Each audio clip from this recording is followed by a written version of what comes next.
Disclaimer: the views expressed by our podcast guest are their own and do not necessarily reflect the opinions or endorsements of our sponsors and advertisers.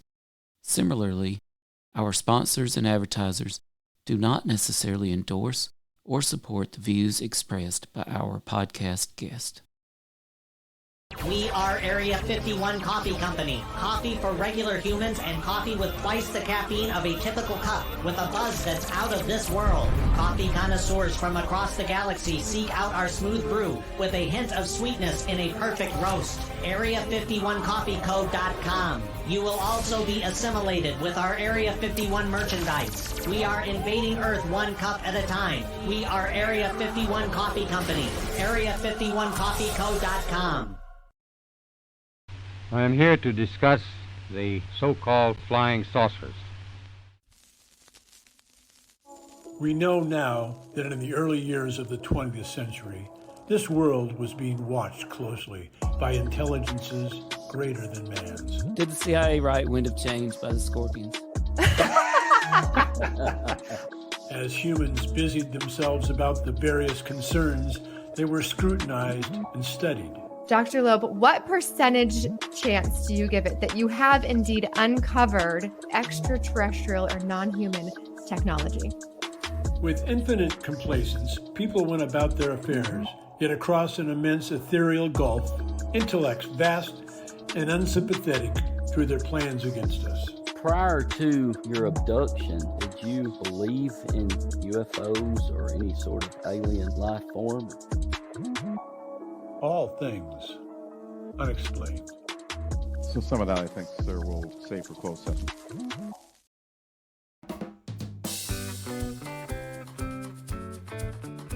Hello, all you unexplained ones out there. We have a legendary show for you tonight. We have beach volleyball legend Randy Stoklos tuning in right before he heads to the Academy Awards, by the way. No big deal. Thanks, Randy, for making time for us. We also have some really fantastic guests. We are here for a good cause tonight. We have the founders of both Giftability as well as ICN Athletics, it's called Normal. Both foundations support adaptive athletes. Additionally, we have a Paralympic athlete, Dave Newkirk, joining us. And I also, of course, have my two co-hosts, Dr. Mount and Smitty. Welcome, everybody. Hi. Hello. Howdy, howdy. Thank you so much for joining us and making time this evening. We are going to dive into all of these wonderful foundations, and we've got some great hot takes we want to get from everybody, from everything, from volleyball, the Bigfoot, to UFOs. You know us. This is how we roll. But before we get started, we've got Dr. Mounts, whose voice is a little bit sparse, but I want you to just give everybody a breakdown on how this awesome show came to be with all of these great folks. Well, that's right, and I do apologize for my voice, but in all fairness, I was on a field expedition to the infamous Roswell UFO crash site. I was 2 hours out in the middle of the desert. I swallowed like 3 pounds of dust and dirt, and I might have contracted an alien virus while literally digging up strange metallic parts from out of the desert. So I am here. This is kind of my, how far I'm willing to go to get to speak with one of my heroes, the legendary Randy Stoklos, and it's a true honor for me. I grew up loving volleyball, which was really weird because somehow I ended up in what we call the redneck volleyball capital of the world, in just a small rural town in Mississippi. There was no other volleyball, not at the schools, not at PE, nowhere but one little community called Thaxton, Mississippi. Shout out to all my friends from Thaxton. Just that one little community had a few people that loved volleyball. And somewhere around junior high, I took up going to Thaxton Community Gym and playing volleyball with them. And for me, I never looked back. I've loved volleyball ever since. I took up beach volleyball. We played a little bit of indoor. And that was a really meaningful part of my life. I had met so many great connections. And then moving here to North Carolina, I met Mike and CJ, and we have a little beach volleyball group in our neighborhood, a league that's been going on for over 20-something years, and we just have a lot of fun. Mike He works with veterans during the day, and he also runs this tremendous adaptive athletic nonprofit called Giftability. And I have followed Randy Stoklos, the legendary beach player, on Facebook and his other social media for quite a while.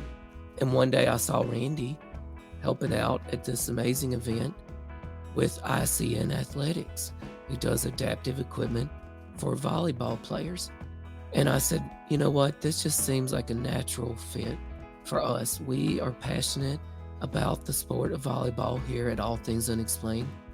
We are also passionate about adaptive athletics and helping everybody get a chance to take part in something they love. And so I said, you know what, I'm gonna take a shot. I'm gonna reach out to Mike, that was easy. I'm gonna reach out to John. We're gonna see if we can reach out to Randy, and we're gonna see if we can make this thing happen. And I'm so happy that it did happen. Thanks to every one of you for being here. We're really appreciative. Thank you for Given having how bad your voice is, that was quite the monologue. So. Thank you. I know he crushed it. It was good. There's not much. There's a lot of passion there. That was almost like an Oscars acceptance speech. Way to go! All right, I am going to jump. For 22 years for his voice to go out, and it hasn't, but it has tonight. So. You've been waiting for it, Smitty. It's a gift. Yes. I've been praying a little bit. Well, what's funny about Tim's storytelling here is that he has told me often that when he played volleyball, everybody would be chain smoking in the gym. So he'd walk into this gym and there was just a ton of smoke. And I was talking to my dad earlier. My dad was a big volleyball player.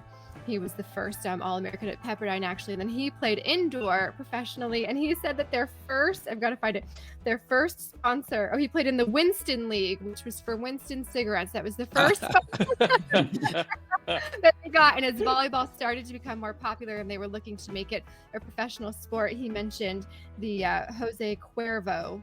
Jose Cuervo was one of the first sponsors. So Randy, that takes us to you, back to you really brought beach volleyball to the forefront, not just in America, but really in the world. I mean, you made this sport huge. So talk to us a little bit about, how you got into beach volleyball and what it's meant to you. Well, thank you very much for having me. First off, it starts with your father. It starts with the people that's way before me that played the game at all the different levels. And it's true to say that it's the #1 sold out sport in the Olympic Games. There are more people that play the game of volleyball than any sport in the world. I always argue that they talk about soccer, but from where the sport was and where it's now, it's light years apart. And it for me, it was an incredible experience because I'm now 63 years old, but I grew up in an era of basically rubbing shoulders with the best volleyball players and the best people in the world that I got a chance to know, to learn from, and truly every person that I'm going to remark on tonight, I've rubbed shoulders with, I've talked to. Obviously, a lot of them are deceased now, but I grew up in an incredible time where the sport was, didn't get any TV time. Ultimately, the sport was being played out in Southern California, probably 15 different beaches. It was all about being the king of the beach. It was basically the top guys were well known. The guys that, participated in all those tournaments and literally had the chance to go and win were name brand people. I'm going to start off with Gene Selznick from the 50s and 60s going into the 70s. He was our first athlete that was an All-American. And again, I can go through a lot of players' names that probably a lot of people are not going to recognize, but I was fortunate enough to be in the right place at the right time. And that was starting off with the Olympic Games in 1980. And, when you look at my career and things that have happened, one was the very beginning was in 1996. I was 15 years old. I was down in Santa Monica, Muscle Beach. I had been playing for about a year. and they said, you should go up to Santa Monica City College. There's a tryout for the national team. And so, people kind of just forced me up there, and it was only like 15 blocks away. I literally borrowed somebody's tennis shoes. Event, and I signed up and I got involved, and the next thing you know, it went a couple days, and they're paring the team down, and they're putting, you can tell when you're moved from one court to the next because you're moving up or they're moving down, and I was moving up. And ultimately, I was the last guy not to be accepted into the Olympic Games in 1996. That would be in Montreal. And this guy, John Corbelli, I think he coached in Texas somewhere. He was the last guy to be accepted on the team. And I was just always so bummed about that number one, I had the chance and I was right there. And I really didn't have all that much experience, but obviously a lot of people thought that I had a chance to do something in the sport. And then obviously 1980 comes rolling around, and I've gone through 2 years of playing on the junior national team when I was 16 and 17. And that was 76 and 77 or 77, 78. And we won our first gold medal for the United States on the junior national team at the Pac Rim Championships. And again, you guys, I can go on with a lot of stories, but I'm going to try to consolidate this to, the important points. 1980 rolls around. I'm playing on the national team. I'm actually, during that time, they've already said that we are going to boycott the Olympic Games going to Moscow, and for political reasons. So there was a chance to go to that Olympic Games. That was 2 strikes. So then all of a sudden, I got an opportunity to, do the whole tour with the national team. And I remember playing against Brazil in Canada for what almost felt like 6 months, but I know it was almost just like a month tour. But that was a great experience. And then the next thing you know, I find myself out on the beach. And I had played on the beach, and that's where I grew up in Santa Monica at Muscle Beach. And one thing led to another there, where I started up at the last courts, where it was called Big Games, everybody plays. And now I'm rubbing shoulders with Joe Gold from Gold's Gym. Obviously, he didn't last that long in regards to, I was 14 years old. I think that he had passed maybe a year later. But that's where all of a sudden I started. And I played with anybody and everybody on that 6-man game. And it was so fun because that's where you learn from all the older people, and you learn, and it was more of a casual kind of atmosphere. But certainly once I started to learn the game, I was a quick learner, and I could obviously figure it out of how I was going to be better, and how I could win the game, and how I could do better, and how I could make my players around me better. And so next thing you know, I'm moving up from the 5th court to the 4th court to the 3rd court. And now I'm getting to 8 court. And now I'm playing I'm now playing 2-man volleyball.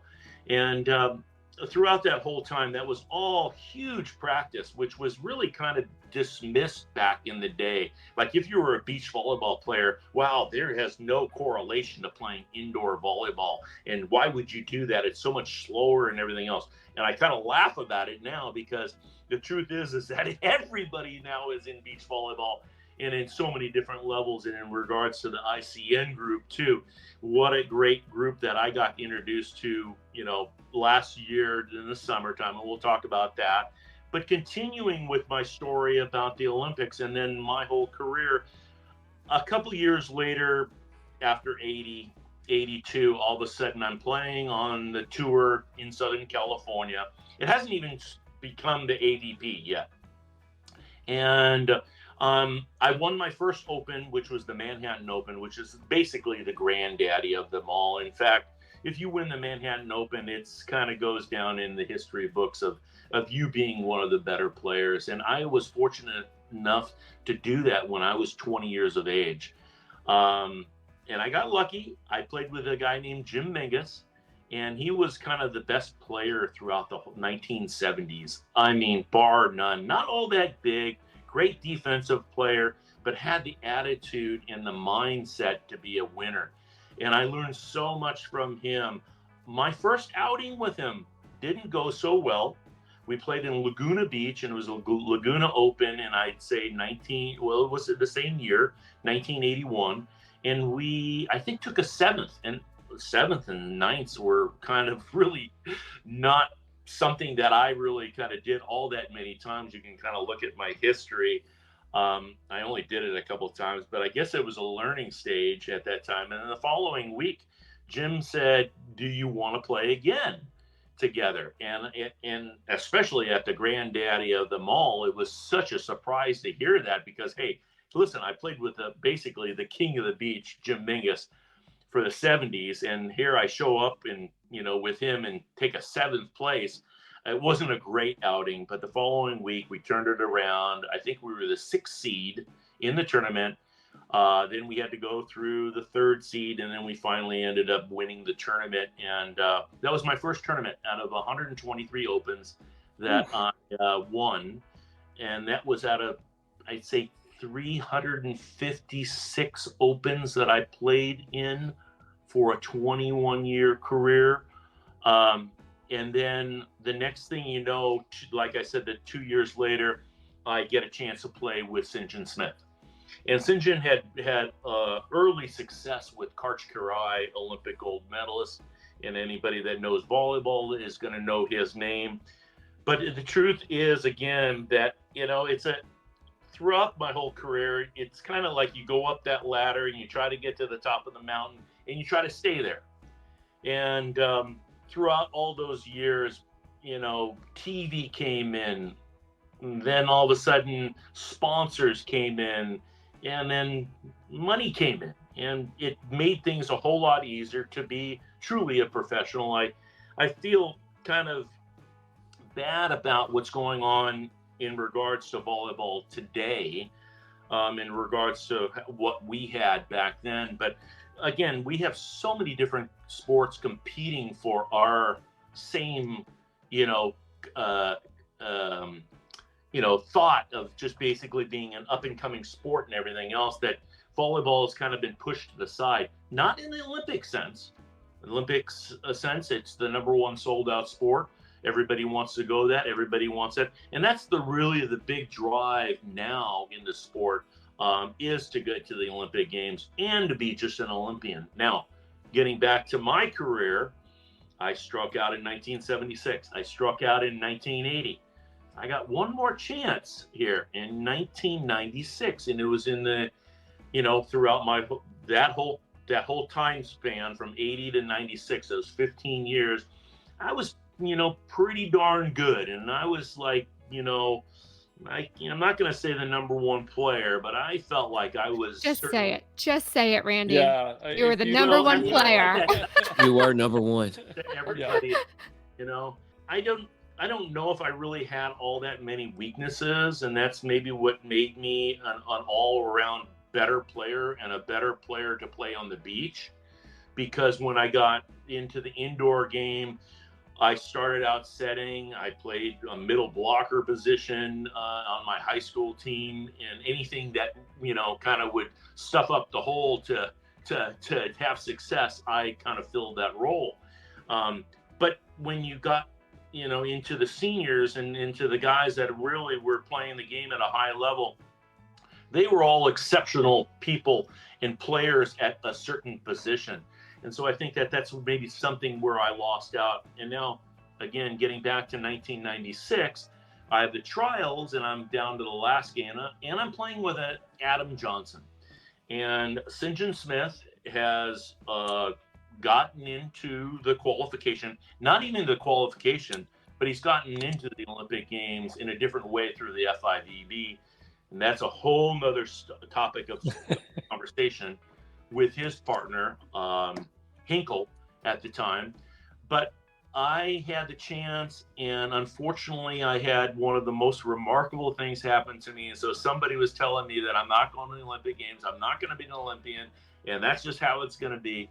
A ball got served, it hit a banner behind me, It was about 1 minute to go. NBC was covering it. I go up to jump serve a ball, and the ball goes rolling right underneath me, and I land square on it with my right foot. And the ball, my ankle tries to go in on the ball, and then it finally just goes wrapping around on the outside, and there I am with TV coming on, and I'm holding onto my ankle, and I'm in pain and everything else. So anyway, I've only watched that once because it's very, very hard to take, and it was a very big moment in my life.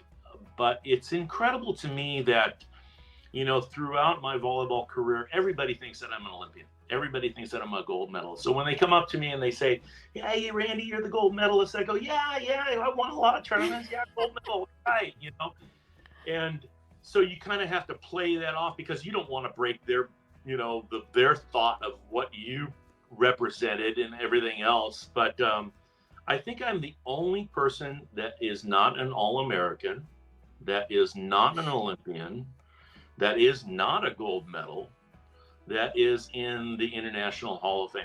So wow, by that, it's I must have been doing something correct along the way, and it just doesn't come down to winning. It has a lot to do with personality. It has to do with looks. It has to do with the chances that you get and the chances you take, and what you do with those things. And so I was fortunate enough to become the first $1 million guy. I was fortunate enough to win 115 opens with St. John Smith, which is still a record. And there's a lot of other things I can talk about. Somebody asked me a question. For those that are not watching and that are listening to us, what you cannot see is the hundreds of trophies and medals that are sitting behind Randy on this screen right now. Missed out on the Olympics. I just want to, I shouldn't even say this because it's kind of really embarrassing, but all those trophies and all those things are all first place and they're all MVP. You threw out the second place ones. Just who needs them? Or a fifth, or a seventh. There are no other trophies up there. So that's awesome. I do have a lot of things. So yeah. So Randy, I want to talk to you a little bit about, I was talking with my parents this week. I was super excited to have you on the show because your name is just one that was a household name for us and Karch and all those people. Yeah. And my parents met at Manhattan Beach Pier playing volleyball, and that, that's where I was born, what have you. At least that's the story they tell. Maybe that's just like their code name for the bar where they actually met, but we're going to stick with it. Manhattan Beach Pier playing volleyball. And they were talking about how hard the sport used to be, how, the people would be out there playing and you'd have a small group of spectators that were there supporting you. It was side out scoring. So you had to win the ball to serve to get the point. And these guys would be out there for 5 hours until it was dark, doing everything that they can to bring attention to the sport. Slowly that started building. Slowly there were sponsors. And then it seemed like overnight the game exploded. And they did a lot of things to try and make the game more popular for TV. They had mentioned that they had made a timed game for a while, and that didn't quite go well. And then they moved it to rally scoring. What do you make of from when you started volleyball to where it is now and the change that you have seen? What does that do to you, emotionally, with all you've been through in your 21-year career, what have you? Well, to begin with, in the days that I played, like you're talking about Manhattan Open, I think one of the tournaments, they had 128 teams in the Open. Okay, 128. Normally it'd be 64 or 32. And today, now on these international events, they're pared down to 16 teams. I mean, it's there, and also the difference is that there was side out scoring where you would only win the point by serving, and the side out game and the endurance aspect of the game was so big back then that really truly I felt like I was kind of known as one of the better conditioned athletes in the entire world. And I could compare myself to really anybody in any one sport. And so that's just what and how the sport kind of made me into the player I was. But looking at it right now, it's a whole different ball game. It's the game is so much more powerful. The game is so much more aggressive right now. I do find it kind of funny that everybody kind of wants to go to a coach to get an answer rather than putting in the time to touch a ball to figure out those answers for themselves. Because I always correlate it like Tiger Woods. I always remember Tiger Woods. Tiger Woods is on a course and he's 250 yards out and he is literally in a sand trap and he's got a 2-iron in his hand and he's hitting the ball over the water. And you're looking at him going like, there's just no way the guy's going to do that. But what's so funny is he has done that hundreds and hundreds of times. So when he gets up over that ball and he hits it and he hits the ball within 5 feet of the pin and you're just like going, that is just incredible. That's what we did. We honed our skills by just playing hours on end. I remember basically essentially getting down at the beach and then leaving at 8 o'clock in the morning and then leaving at 4 o'clock and just literally playing against anybody and everybody. And I think that was one of the cool things that what was happening in my era is that if the top guys were not there, you just try to put together a game with anybody. And it actually was more of a challenge for me to go and take a nobody and just to compete with them. And remember, when even I was doing that in terms of practice, anybody that would try to play against me, there was a whole lot of meaning about beating me. And, normally I would never let that happen. And I don't know if I did let that happen, just because that's the kind of the thinking that I had. You practice how you play how you practice, and then, it turns into tournament time and everything else. But, again, the sport is so much different now. Unfortunately, monetarily, I don't think that the guys are really, and the girls, are getting their due deserved. But it's all about timing, and it's all about timing in life. When you talk about myself and Sinjin, we were on TV, ESPN, Prime Network. We were on TV literally, I'd say 5 days out of the 7 days. They'd show the tournament on Saturday, the week before. On Sunday, they'd show the finals. Then it'd get rerun, and then all of a sudden it would go into something else. So we became household names, literally being on TV as much as we were, and it didn't hurt that we won a lot. It never does. It never hurts when you win a lot. That's awesome. Well, thank you for sharing that with us. And we've got lots of more fun questions to come your way, but I do want to dive in with some of our other guests here. So I'm going to throw it to Smitty for a little bit. Please. Well, we have Dave Newkirk and John Aharoni who are joining us tonight. They're co-founders of ICN. When I asked Dave, what is the passion, or how has your passion been sparked for sports in general?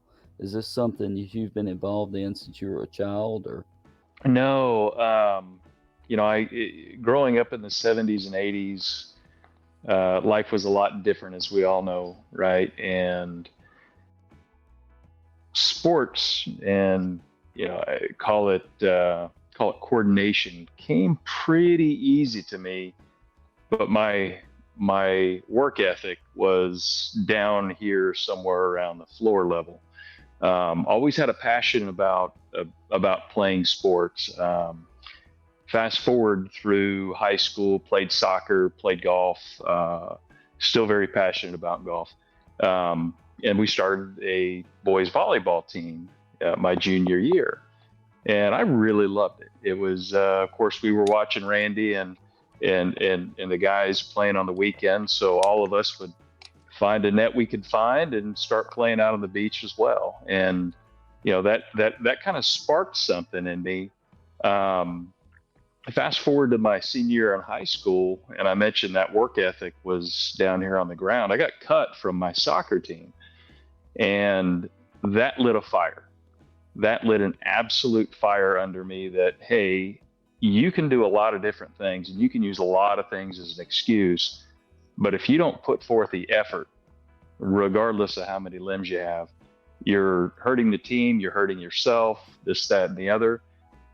And I started to play volleyball, I don't know, probably five times a week, got into college, played at an open level club team, and continued to grow athletically and everything, and started to play for the Paralympic team. Call that in first Paralympic Games in '92. Played again in '96, and then again in 2000. And at that point, they cut the standing program out of the Paralympic Games, and it's a little disappointing to say the least. Sitting volleyball, John and I coached sitting volleyball together with the Wounded Marines.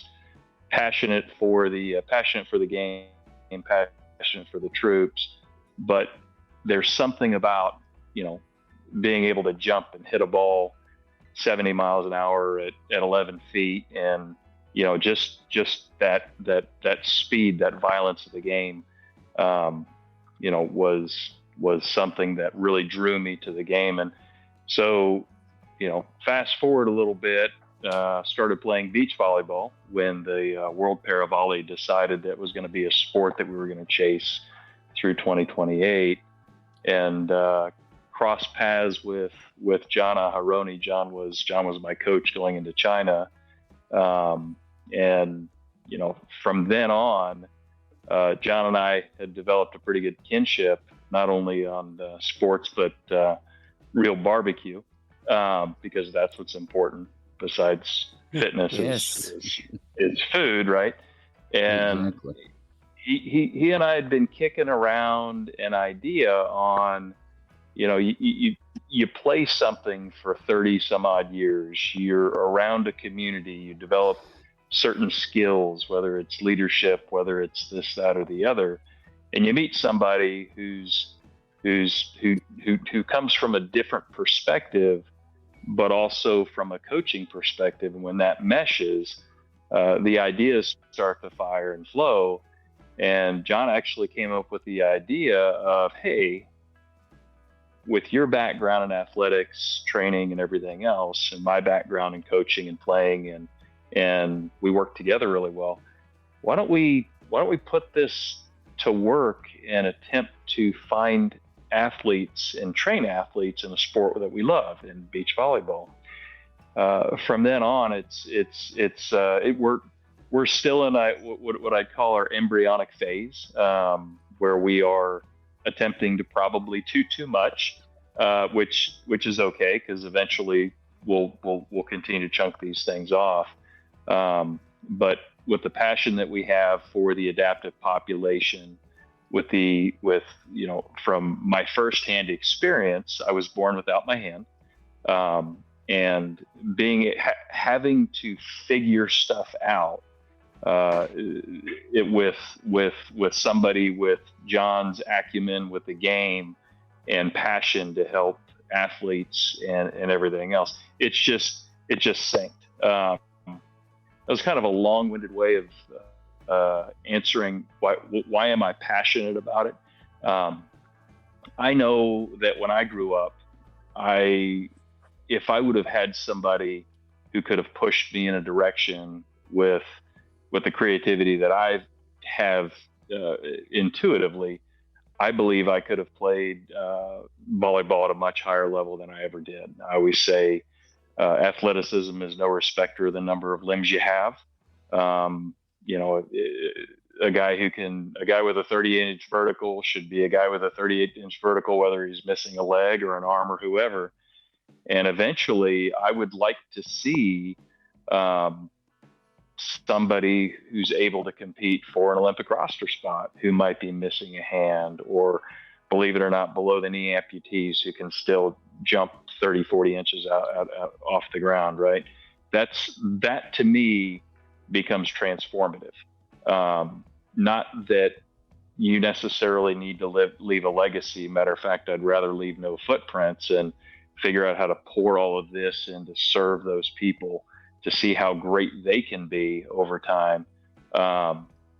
It's a passion that I don't know will ever stop, right? And I joke that we're a little bit older now, but I think that perspective gives us a little bit gives us a little bit of an advantage to help people overcome obstacles, barriers to the games that might be stigmatized more than anything else. Great. Not sure if I answered the question, but I threw some stuff out there for you. Nope. I thought that was great. John, can you tell us a little bit about what ICN stands for our listeners and how it helps to build confidence in people that do have a disability? Yeah, absolutely. So ICN stands for It's Called Normal. And we were criticized for the name initially because it didn't say disabled and it didn't say what it was. But I think the thing that Dave and I agree on most is that we don't want that to be the label that we're putting in. And our goal with this group is to make ourselves obsolete. We want, like Dave said, to have people going into the Olympics, going into Division I college scholarships with, some sort of limb difference or some other thing that may be perceived as a disability that is just like Randy said.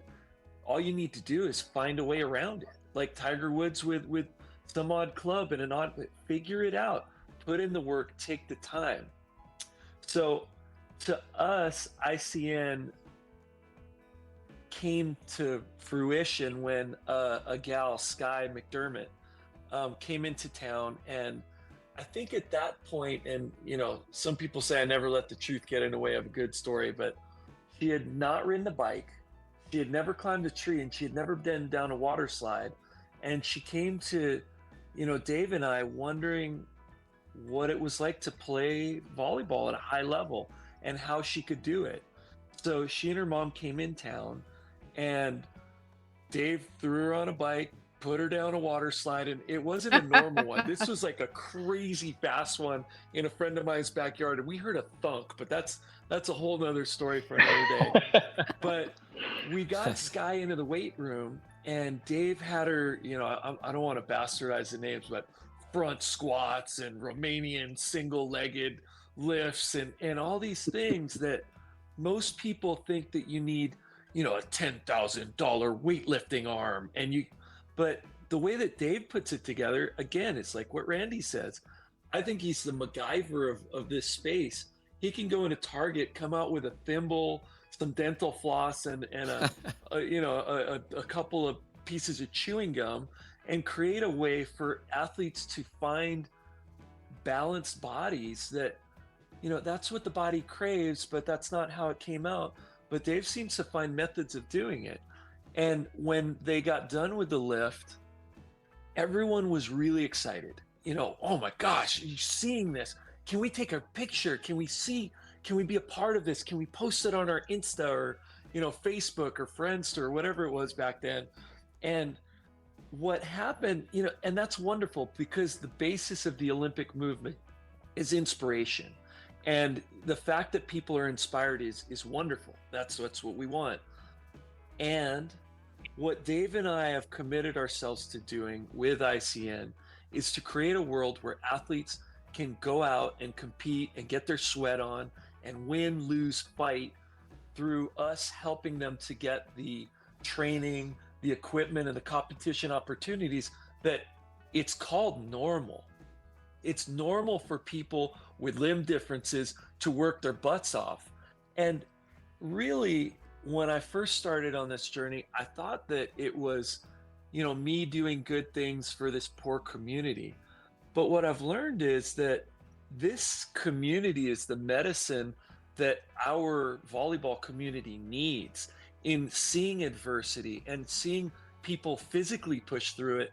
It helps them understand, those days when you're having trouble getting out of bed because your knee hurts or you don't want to go to your job, but it's bigger than that.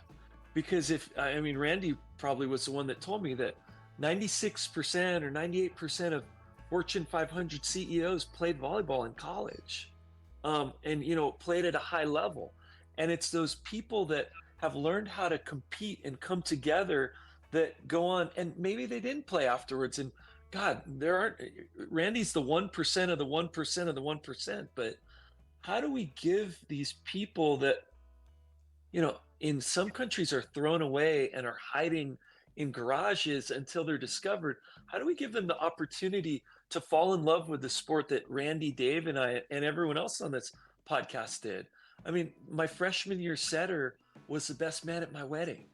How do we get people to have those experiences and those bonds and those friendships to take out into the world?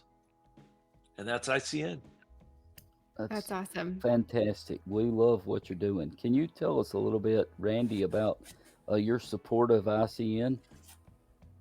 Well, when we first met, it was in Aspen, Colorado this last summer, and Dave really was inspirational for me. And I don't know why I always get choked up about this, because I feel like, these people haven't gotten the opportunity that I once did. And but the truth is there is opportunity for them.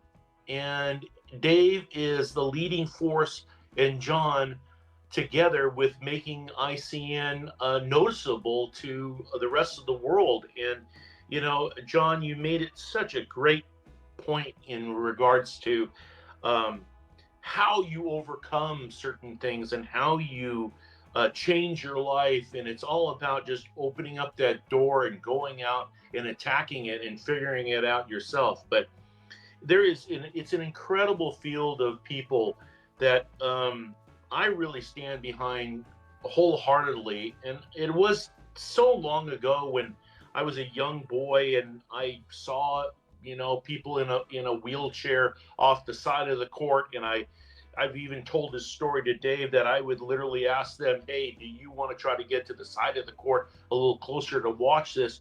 And of course they wanted to. The next thing you know, I'm carrying the entire wheelchair along with the person up to the front row, and to give them that opportunity to be as normal as anybody else and get that opportunity to see that. That's always been in my blood, but it's really easy to say because I didn't have those things. Now, as an athlete, you go through your ups and downs and the things that you try to overcome because your body's not reacting well. It's the same thing for anybody else that's disabled. They figure it out, and then they kind of streamline it, and they go on with their business, and they are becoming very successful in our sport. And that's the name of the game right now. Could you imagine trying to see somebody with a leg that jumps in D1 sports or in the Olympic Games? And I'm sure there will be probably a whole lot of people that will probably argue that they have an advantage of some sort. But it's all about the journey. It's all about them working hard to get to where they want to get. And watching all these athletes up in Aspen this last summer was really gratifying. And it was, again, it's incredible how life goes and how you're, going to an event, not really knowing anything about what's really going to transpire. But then all of a sudden there is another light, a great shining light at the end of the tunnel, that you see that my life is not so bad, and vice versa. So it's been really a great experience and really fun to go and be around those people and to see their development and their work ethic and where this whole thing's going with the sport of volleyball. Well, it's a wonderful organization. I mean, it seems like it's making a big difference. I'm going to throw this back to CJ so we can talk about what Mike has to offer. Yeah. So for those of you that are listening, please get involved with ICN Athletics. You can go to icnathletic.com to support their mission. Thank you guys for sharing that with us. And In the same vein, we've got Mike here with Giftability. Mike, tell us a little bit about Giftability, what you do, and how it came to be. Sure. Well, thank you guys for having me first off. And Dave and John, I really love hearing you guys talk about your organization as well. And I feel like there's a lot we could kind of share about starting an organization and having the passion be this big and the ability to have operations, this big. So, your heart pushes you into all these directions, and you just keep saying to yourself, oh man, there's so much I could do. There's so much I could get involved with. There's so much I want to do. And then, there's 24 hours in a day, so, but anyway, I really like hearing your guys' story and how you guys got started. But, so a little bit about me. So, and Giftability. So the seed was planted for me actually pretty early on, for a passion in adaptive athletics. While I was in medical school, I actually would volunteer when I was not on clinical rotations with an adaptive athletics organization in Arizona. And CJ can attest to this. In my free time in med school, I would go and swim in a pool with individuals who had spinal cord injury, or get them into kayaks and teach them how to kayak. So the seed was planted early on. I worked in a field of medicine called physical medicine and rehabilitation. So the whole field is built on taking care of the functional, physical, and medical related needs for individuals with a whole host of conditions, amputation, traumatic brain injury, stroke, spinal cord injury, muscular dystrophies. So ever since residency, I've been working with the Veterans Hospital, and I work here in Durham, and I take care of individuals who have spinal cord injury and brain injury. And I love my day job. And a few years back, 2021, I believe it was, which is crazy. Was it 2021? I think so. Just to give everybody like a bigger picture, Mike's my husband, in case you haven't figured that out. We had 2 children. I was pregnant with our 3rd child. We were moving, and Mike said, I'm going to start a charity. And I said, excuse me? I don't think we have time for that. We're about to have less time, not more time. And as you guys know, when there is a passion burning inside of you to do something, you have to do it. And there was no talking him out of it. So yes, this was back in 2021 when you started Giftability. Yeah. So like I said, the passion is, this big. Yeah. Yeah. So, in working in a field where I was always helping individuals who had some level of, let's say spinal cord injury, for example, in my day job, I'm helping them with different things that relate to muscle spasticity or activities of daily living or chronic pain issues.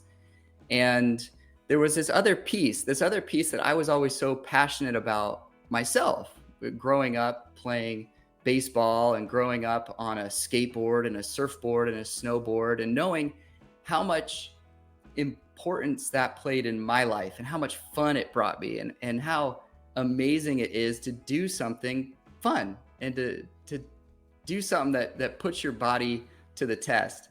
And I kind of thought to myself, you know what? There is such a need for adaptive equipment to be put in the lives of these individuals who want to pursue that, who want to get on the court and play basketball, who want to go ride a bike with their friends, who want to just run. And so that was where Giftability started. And we purchase adaptive sports equipment, adaptive recreation equipment, and prosthetic limbs designed for recreation and sports. And we gift it to them. That's why we called it Giftability. We want to gift them the ability to get on the court and play basketball, to run, to ride a bike. So that's, kind of where it started and what it is. So tell us a little bit about what we're currently fundraising for and some of your favorite moments so far. Yeah. And for those who don't know, CJ is my partner in crime when it comes to giftability. I always get individuals who ask me, I looked at your website and it looks so great. I'm like, yeah, it's just me and my wife. We're just figuring this out. So anyway, we actually, right now, we have a really awesome kid here in North Carolina who has a condition called arthrogryposis. And he's been playing basketball wheelchair for 8 years now. And the kid's 14. So it shows you how long he's been on the court. And he's never had his own wheelchair.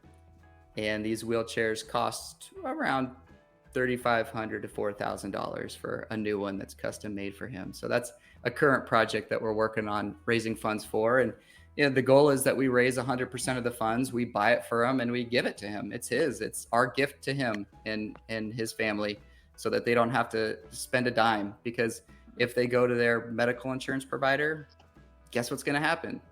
They're going to go nowhere, So, but a couple of really cool success stories is this last October, we had the chance to buy 5 kids here in North Carolina adaptive tricycles. And it was really awesome to get to do that. And one of the kids, whose name was Jack, he's a 6-year-old boy. And when he was 5, he was diagnosed with spinal muscular atrophy the week before Christmas. And I know this because I called his mom to tell him we were buying him the adaptive cycle. And she told me the whole story and said a week before Christmas, he had trouble getting up. He couldn't walk, and we didn't understand. We took him to his doctor, and they said, he's got the flu or something. A couple days later, he ends up in the hospital. Kid can't move at all. And he had a condition called spinal muscular atrophy, and he survived from that. But his dream was to ride a bike with his brothers. And he was doing that previously, but now he couldn't. And so we were fortunate enough to get the chance to raise enough money and buy him an adaptive tricycle so that he could get back to riding. And 2 weeks after we gave him the adaptive tricycle, his mom texted me a picture of him out on a trail on the adaptive tricycle with his brothers. And that right there, it's those stories, and that's it. It's yes. So stoked, so glad, so happy that, we could give that kid that thing he wanted. He wants to have fun with his brothers. He wants to go out and ride on a trail. He just wants to be a kid. And that little piece of equipment gives him that chance and that ability. So. Hell yeah. Yeah. Great event. That was such a beautiful event with those 5 kids and all their families there and how excited they were. And for me, what really sold me on doing this project, because I had a newborn baby. I was so tired, and just putting all of our effort into this passion project, I was not so sure that it was a great idea. And then one of the first people that we bought a running blade for, her name's Elena, and she has 2 sons. And for the first time in her life, she was able to run with her children. And that was it for me. It was waterworks. Okay, as a mom, that spoke to me. The idea to be able to just keep up with your kids, right? We run around chasing our kids all the time. So that was a pretty magical moment. So thank you, Mike, for sharing that story. For those that would like to get involved with Giftability, giftability.org, all kinds of success stories on there and ways to donate. So thank you, everybody, for sharing those stories. And we want to have a little bit of fun with you before we send you off. After all Things Unexplained is about all sorts of anomalous things. We want to dive into a little bit of UFOs and Bigfoot, get some stories from you. So I'm going to toss it back to Smitty so we can hear a little bit about your guys' adventures in life. I will say this, that those 2 organizations just sound unbelievable. I've always found out in life, if you help people, you never regret it. You regret a lot of things in life, but you won't regret helping other people. But anyhow, we would be remiss if we didn't talk about something strange tonight.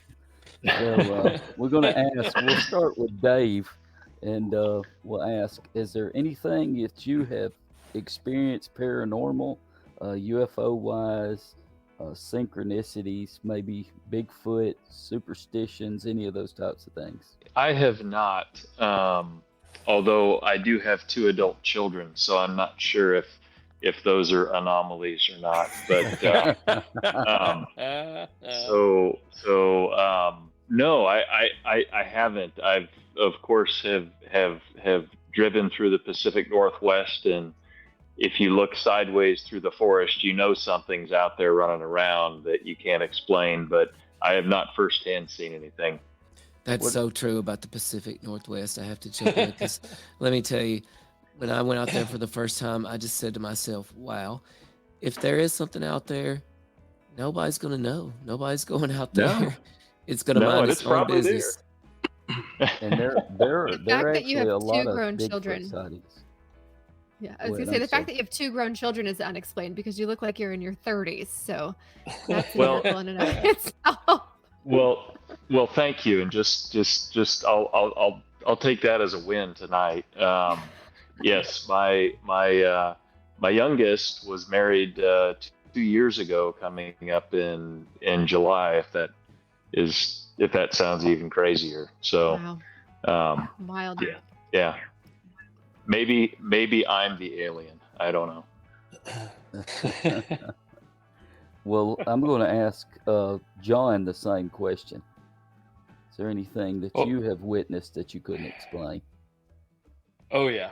I mean, we can go back to the 80s, and I'm sure Tina Turner was on every channel, but I remember turning on the radio while singing, and it was the exact same spot. And I found like little moments of synchronicity with people that I love all the time. Like today, for example, and don't tell Dave that I love him because he'll get a big swollen head. But I was thinking, oh man, I wonder if Dave got back okay. And I looked down at my phone, and he was just texting me that that he had landed and everything was okay. In terms of paranormal, though, I don't know if that would that be ESP. My wife's dad talks to us on a regular basis through Morse code in the light in our fan flipping on and off. We are convinced of it. There is no doubt. Like we can't quite get the message yet, but every time it happens, she's like, "Hi, Dad, we're okay," and it's sort of our little memorial to him. You know, we have a really good electrician friend who comes in, and we're like, "Don't touch the fan." But You guys need to get an expert in there. Yeah. Somebody's got to decode that for you. Just go learn the new Morse Ghostbusters code. is out. We're figuring it's gonna come. You know, sometimes it's better to just let it be. Yeah. You know, it's like that's Randy true. says, I don't want someone to come in and figure this out for me.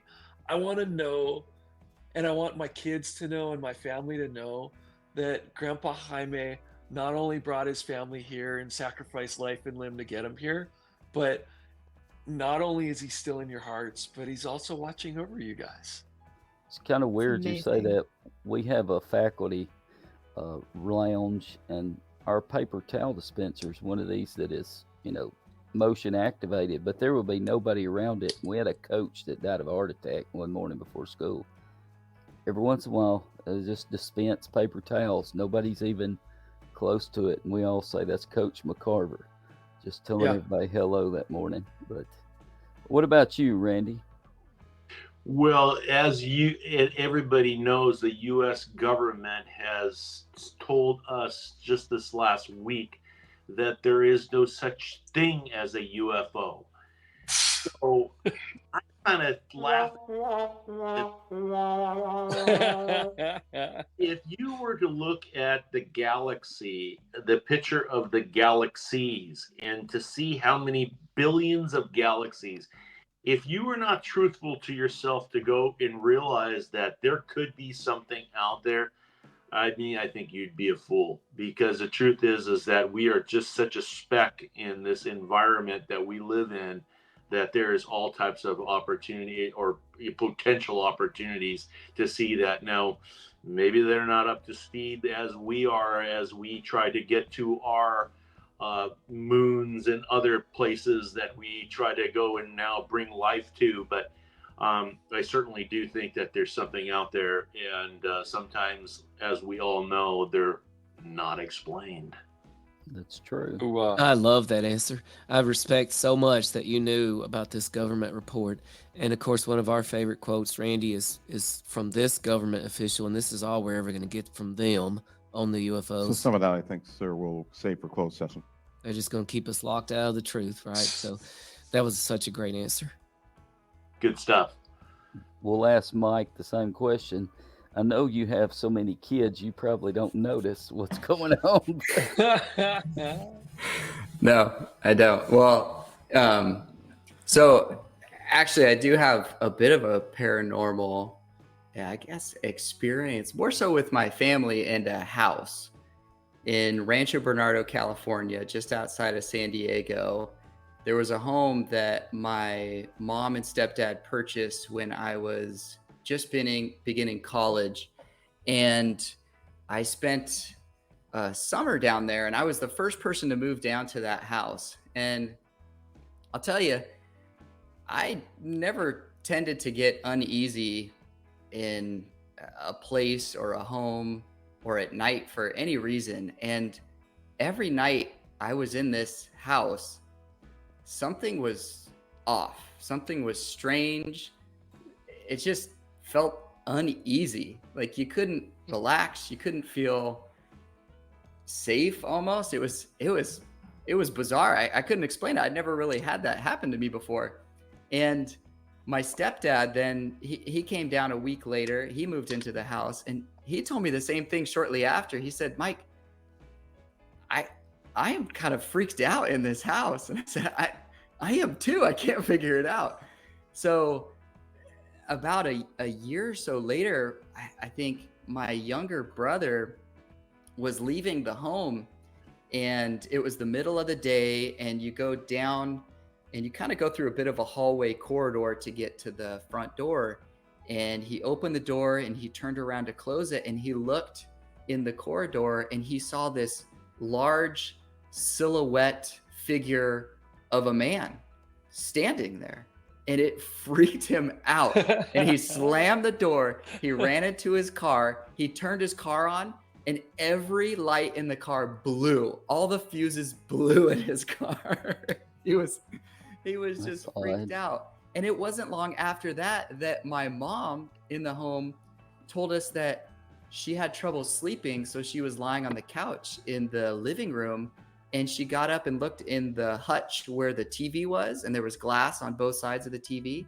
And she said all she saw were faces that were rising up and just rising up. And my mom has never, ever said anything like that. She would have never said, oh, I believe in ghosts. I believe in this. I saw this. Never.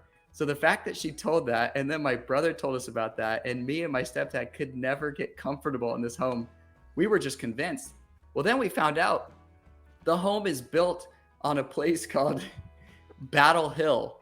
And there was a military battle in 1846, I believe it was. And hundreds and hundreds of people died on this hill and this mountain where these homes were built. So yeah.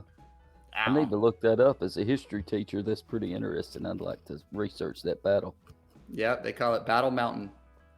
Okay, I'm gonna throw it back to special guest. Yeah, we've got a special guest.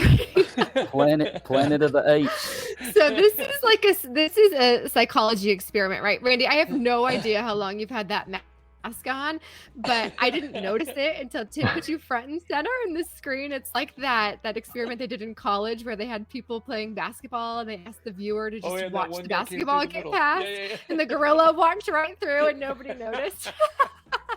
But that's all the proof you need right there of Bigfoot being out there, because you're not going to notice. He's really good at volleyball. This is where the Kong block originated. Oh yeah. Here, I thought you were just getting ready to go to the Oscars. He said to put on his monkey suit. You know how it is. Oh, that was awesome. Oh boy, we better get into some hot takes here before this train derails. That's right. We'll just do a couple of hot takes here. These are the Area 51 Coffee Company hot takes. Check out some hot coffee for yourself from Area 51 Coffee Company at area51coffeeco.com. I'll just start with Randy. Randy, would Bigfoot be more of a setter or a spiker? What do you think? I think he would be a spiker. Spiker. I would say Spiker, blocker. He's got to be a middle blocker. That wasn't an option. All right. I think I could take Bigfoot as a spiker. I can see that. John and Dave, I'm going to throw something to you. Did we go to the moon landings? What do you think? Which time? Any of them? The first time. Be honest. First time, yeah. Up until a few months ago, I would say absolutely yes. But man, some of that stuff really swayed me in another direction. Have we been there at all? Yes, we have. But yeah, I don't know when, and I'm not sure what the heck's going on there. Yeah, I think John and I are 50-50. We're not sure. We're not sure what to believe. And it's not like we're going back anytime soon, is it? Right? Like nobody's going tomorrow. Nobody's going next week. Nobody's going the week after. We know that for sure. It makes you go, Randy, I want to bring this back up with you since you brought it up a little earlier. What do you think is going on with the UFO phenomenon? Well, I think it's a lot of people that don't know what they're looking at. Number one, and unfortunately, that every time anything's being recorded, that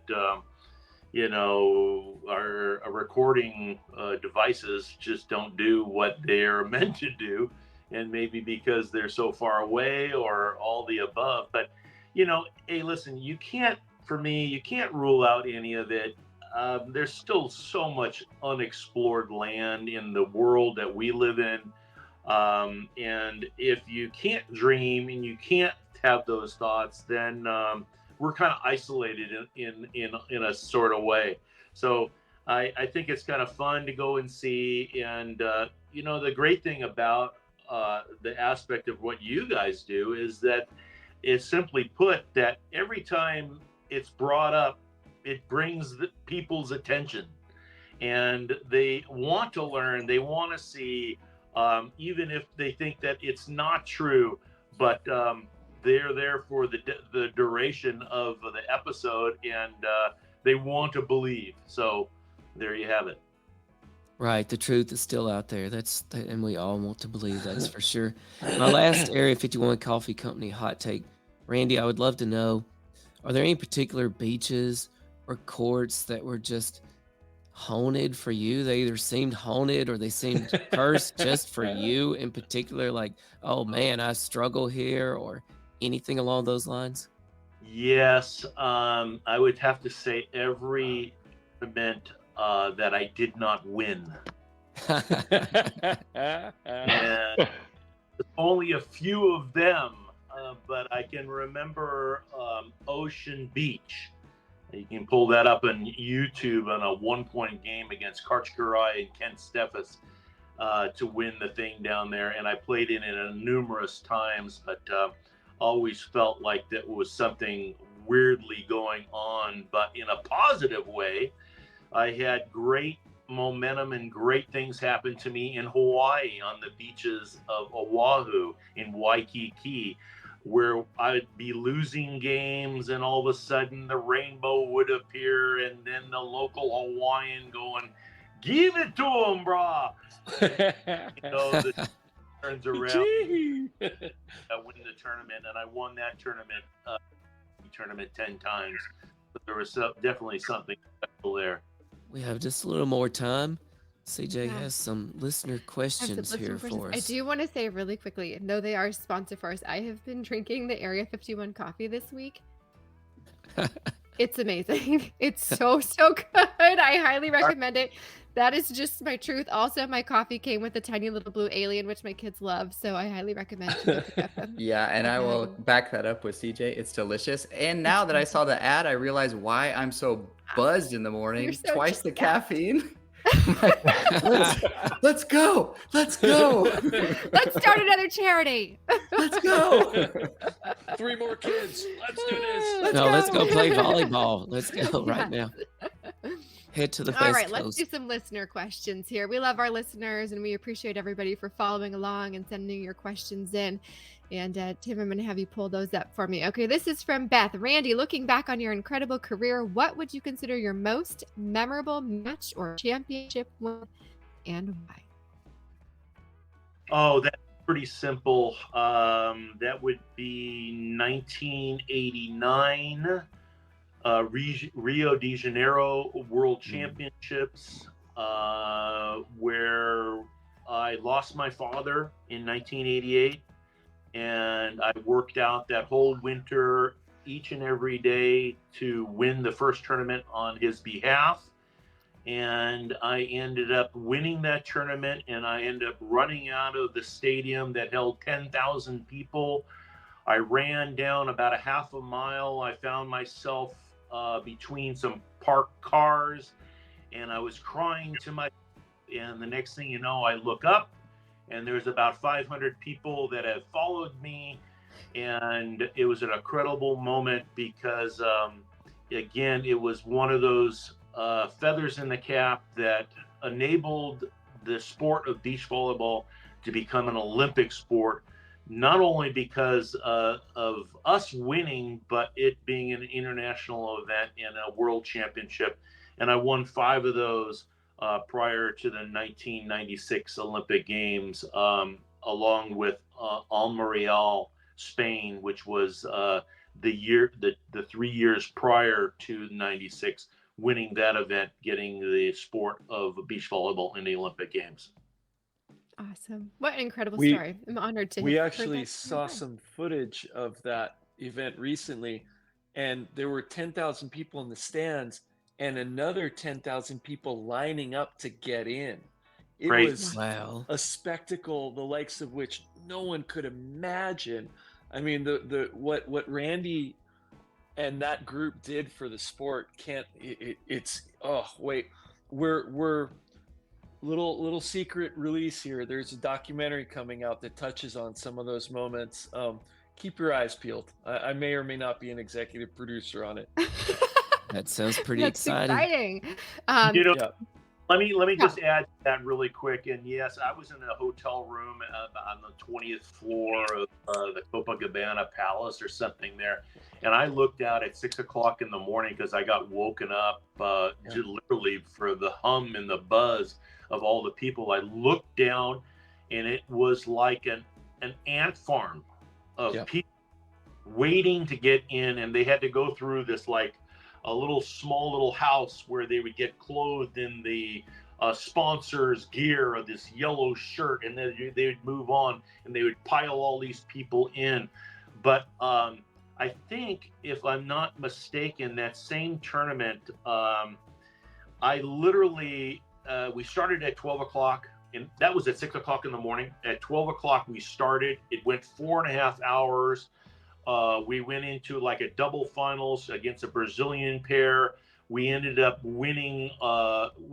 We ended up being up by 1 at point game, and the Brazilians call a timeout, and it's and I'm not joking. It's like 135 in 100% humidity, and I sit down and I lose body function, and I start literally peeing in my pants uncontrollably. I lost body function. It was like the runner that you see in the marathon for Kona, and she's running sideways and she's trying to get to the finish line.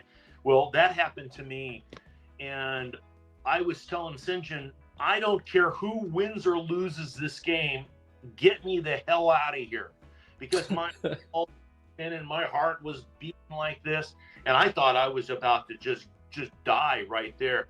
Sinjin looks at me and he goes, Randy, side out one more time. That guy feels the same way you do.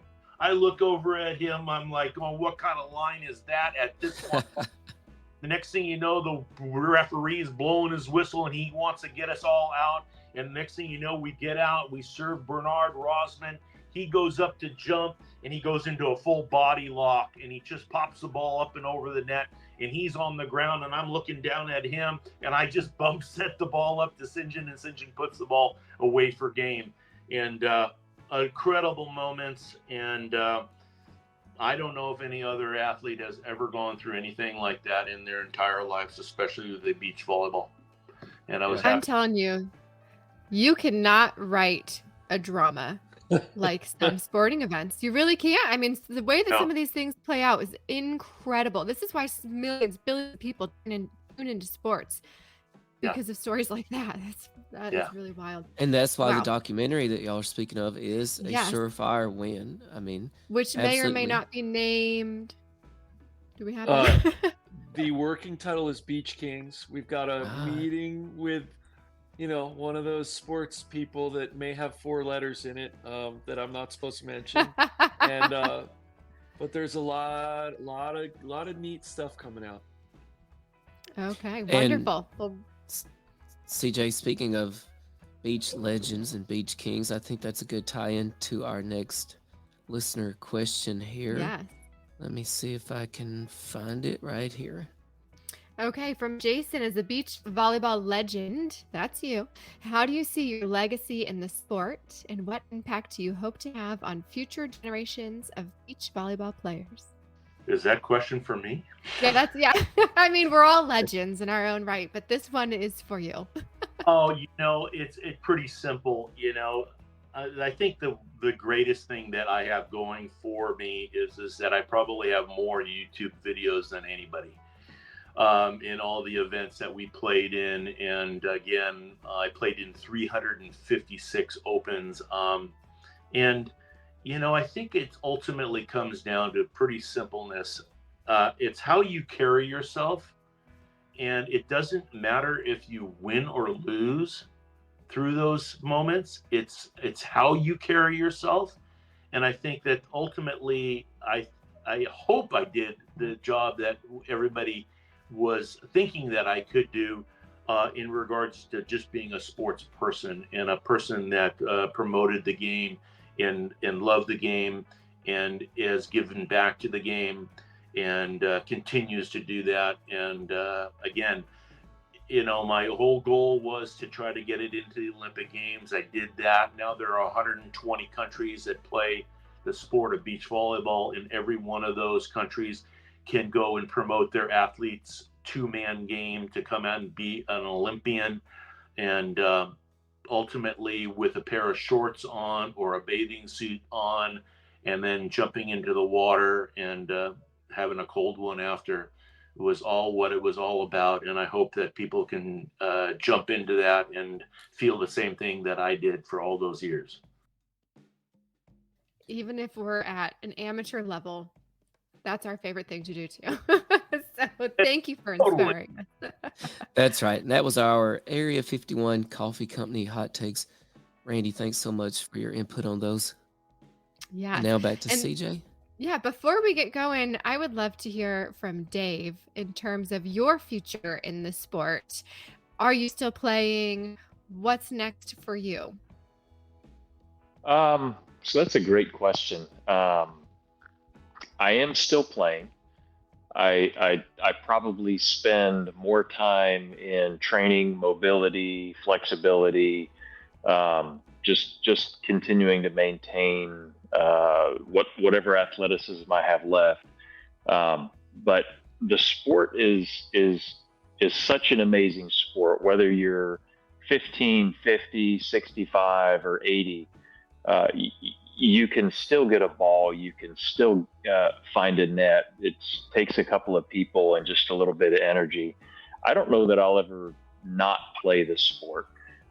Specifically, though, at a competitive level, I know we're planning to, I've got a few tournaments planned this year, planning to play in FUDs out there in Fort Walton Beach, Destin. I think John and I are doing an exhibition with another group of people, and probably one of the most athletic younger players coming up, his name's Abram, is going to be playing with us out in Gulf Shores here in May.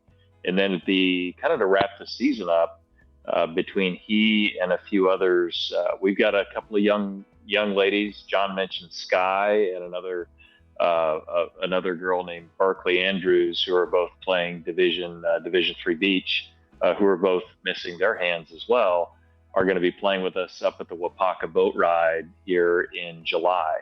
All of that is going to be exciting and fun. We met Randy last year. I met Randy last year. John's known Randy for a long time. But John and I being the same age, it was so fun to play in the 50s against other 50s and feel those competitive juices and whatnot. So we're going to continue to find little places, little tournaments that we can continue to play together.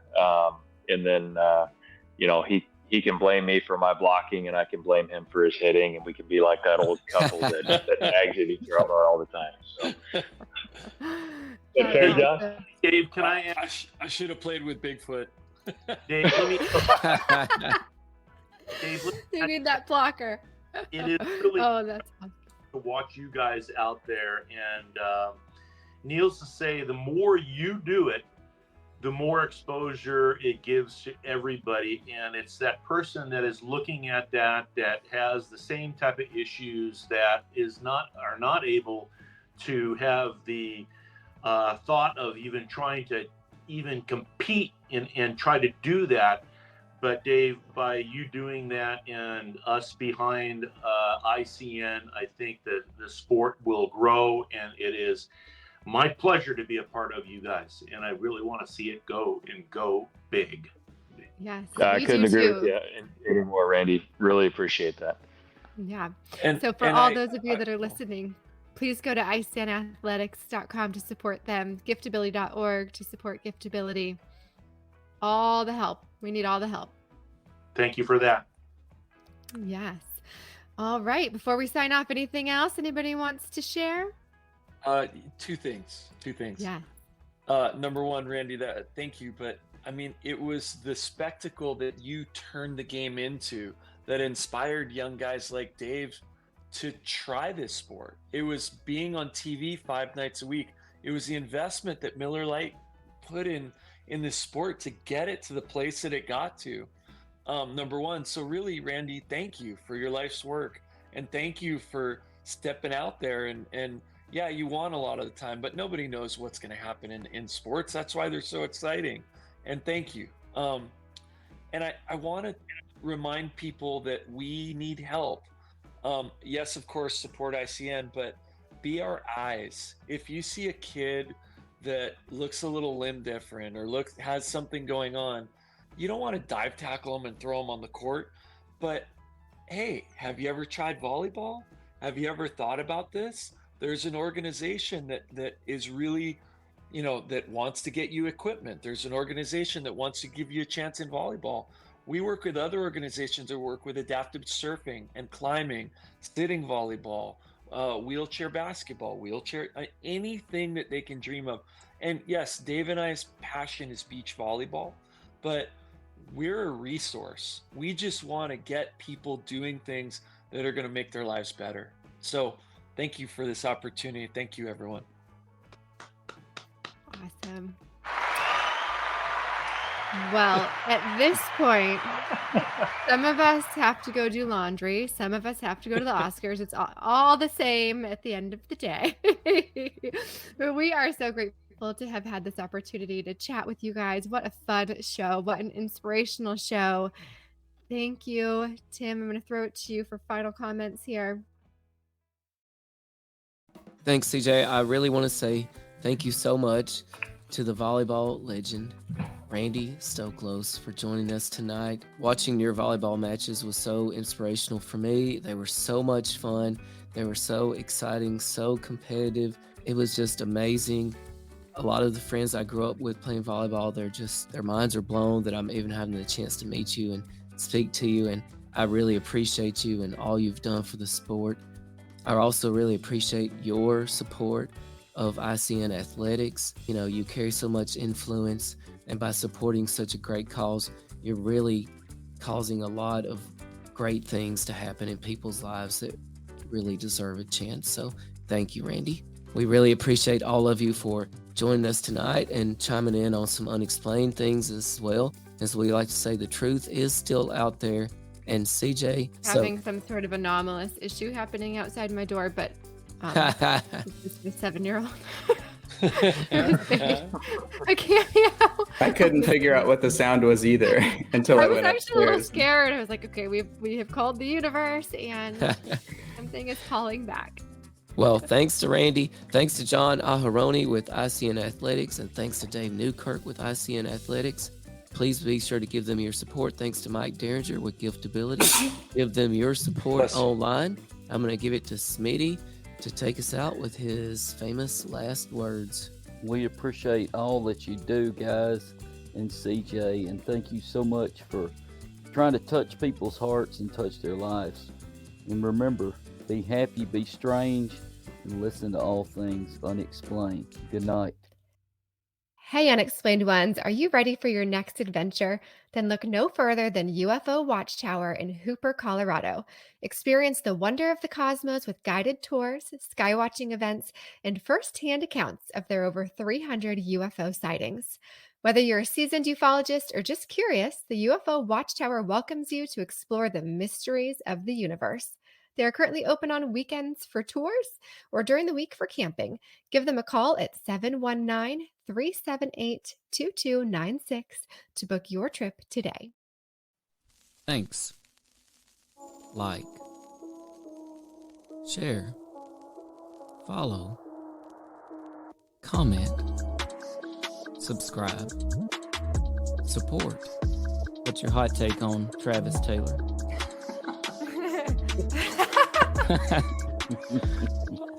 I've got an exclusive for you guys if you want it about the Alaska. We do. Okay. All things unexplained. So some of that I think, sir, will save for closed session. Awesome.